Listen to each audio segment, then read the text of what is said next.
Bom, vou falar sobre o metabolismo de NAD no envelhecimento, sobre um experimento do qual eu participei no Instituto de Bioquímica Médica, Leopoldo de Meis, na UFRJ.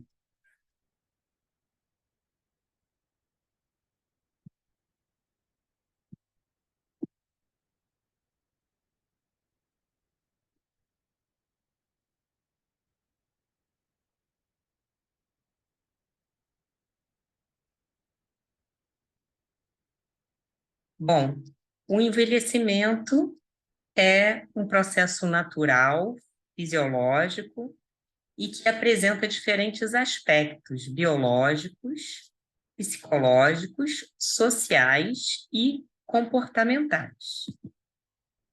Com o tempo, o que vai acontecendo é a perda da integridade fisiológica, o desenvolvimento de doenças cardiovasculares, neurodegenerativas, diabetes, câncer e a tendência de queda, né, dos níveis de NAD, a gente lá na frente vai falar melhor sobre ele, e, em paralelo, o aumento da CD38, que é uma importante NADase.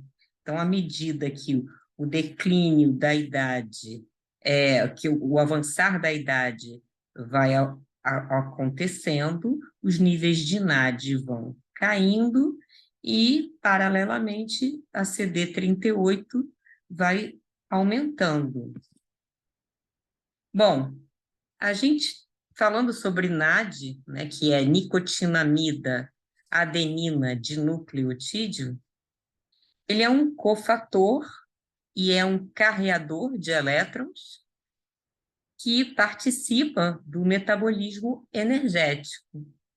Também é um dos principais substratos que regulam a atividade mitocondrial e, inclusive, a sua relação com o envelhecimento, ela já está bem descrita na literatura científica, e a gente sabe que a NAD pode vir tanto da dieta, pelo aminoácido triptofano, ou a partir das vias, de recuperação da vitamina B3.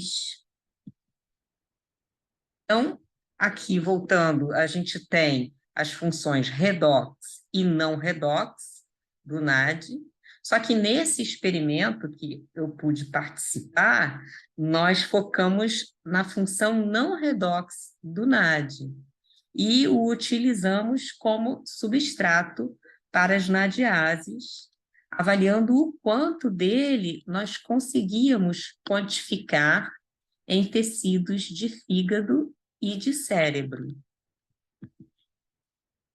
Agora, aqui, tendo falado sobre a degradação do NAD, agora é importante falar sobre a biossíntese dele.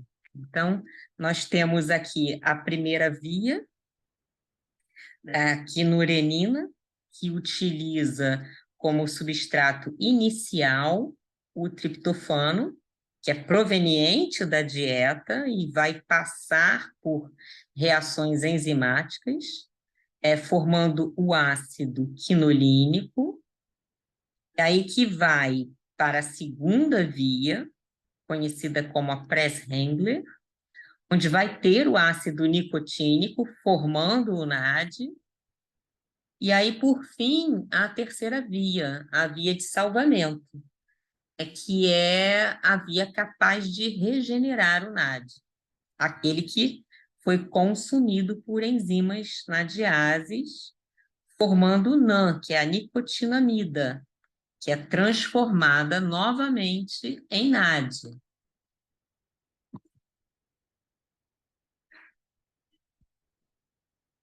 Então, o objetivo do grupo da qual eu fiz parte, o objetivo era aprender a metodologia da extração e a dosagem do NAD e a atividade na diase, de modo a compreender o metabolismo do NAD. Então, a gente fez a extração e a dosagem de NAD e também fizemos a medida da atividade de NADiase em extrato de proteínas. Então, aqui mostrando a metodologia que a gente utilizou para medir a atividade NADiase. A gente usou camundongos wild types, né, selvagens, e nocaute para CD38. Então, eram camundongos jovens. Utilizamos amostras de cérebro e fígado desses animais. Colocamos essas amostras em Eppendorf com um tampão de Lise, né, ENTN, que age como um detergente, então podendo quebrar as membranas fosfolipídicas e deixando no sobrenadante as proteínas. Então, nós picotamos, sonicamos e centrifugamos, obtendo o NAD neste sobrenadante. Então, nós usamos aqui um análogo de NAD, que é o etenonad, que ao sofrer a atividade da NADiase, a sua porção, ela emite uma fluorescência, permitindo que a gente conseguisse ler, né, no nosso leitor de placas. Então, a gente percebeu que o wild type ele emitiu uma fluorescência maior do que os animais com o inibidor para CD38 e também os animais nocaute, né, para CD38. Aqui a gente vê a dosagem da atividade de NADiase, né? Wild type, bem lá em cima, os inibidores da CD38 e embaixo o CD38 nocaute. Então, analisando os resultados a partir desses gráficos, no eixo Y, a gente vê a atividade NADiase, no eixo X, os dois primeiros, eles são referentes aos camundongos wild type, e o terceiro, com os camundongos nocaute para CD38. Então, em verde, são os tecidos do cérebro, e em vermelho, os tecidos do fígado. Então, o que a gente conseguiu observar foi que a atividade NADiase no fígado, ela foi maior do que a atividade NADiase no cérebro, apesar dos dois apresentarem atividade NADiase, tá? Mas, assim, é importante a gente frisar que as duas têm atividade. Mas quando utilizamos um inibidor para CD38, que foi o 78C, nós não observamos atividade. Então, isso sugere que a NADiase principal dos tecidos é a CD38, comparada às outras enzimas, que também podem metabolizar o NAD, como as sirtuínas e as PARPs, né, que também podem utilizar o NAD como substrato. Então, uma outra metodologia que a gente fez, também semelhante para extração do NAD, foi com camundongos jovens, wild type e CD38 nocaute, e novamente utilizamos amostras do fígado e do cérebro desses animais.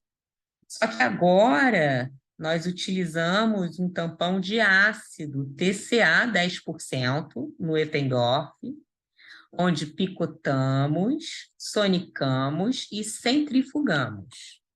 E no sobrenadante, obtivemos os equivalentes do NAD. Então, onde parte desse sobrenadante ele foi fervido para que a gente conseguisse esse NAD oxidado, e a outra parte, a não fervida, a gente obteve o NAD total. Então, esse aqui, aqui, nós fizemos, mostrando aqui a dosagem de NAD, né, no nosso pellet, a gente ressuspendeu o hidróxido de sódio para conseguir obter as proteínas, para normalizar a nossa quantidade de NAD final.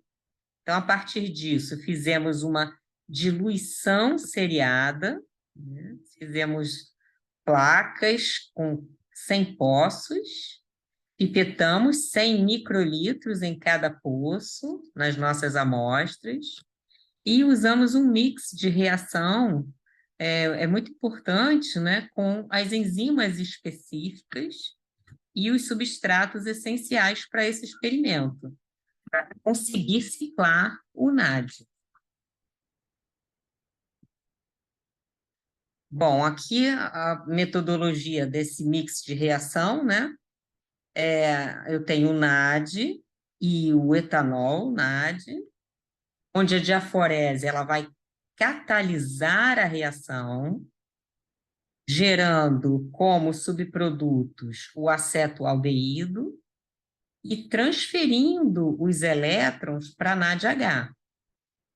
Então, a diaforese ela vai pegar esses elétrons e vai transferir para a resarzurina e depois para a resurfirina. Isso vai emitir uma fluorescência no leitor de placa que vai deixar a gente ver esse resultado do experimento. Então, aqui a gente tem o resultado, né, no fígado e no cérebro. Então, com o aumento das concentrações de NAD, então tivemos o aumento da fluorescência. E aí, para representarmos esses resultados no gráfico, nós passamos os resultados de nanomolar para nanomol. Então, 1 nanomolar é igual a 1 nanomol por litro. E aí, depois, normalizamos pela quantidade de proteínas. Então, resultado obtido por miligrama de proteína total. Então, os resultados aqui, a partir do gráfico, né, dessa extração de NAD, a gente conseguiu observar que no eixo Y aqui, eu tenho o NAD total, NAD+, e o NADH. Então, em vermelho, os camundongos CD38, nocaute, e os wild type. Então, fica nítida a diferença, né, dos níveis no fígado. Os níveis de NAD eles são maiores do que no cérebro. E vemos uma tendência dos níveis de NAD eles serem maiores do que os dos camundongos CD38 nocaute. Então, isso é curioso de notar, porque esses CD38 nocaute, eles são jovens. O que é estranho, porque o que vemos normalmente são em camundongos idosos. Então, é alto em wild type e baixo em CD38 nocaute.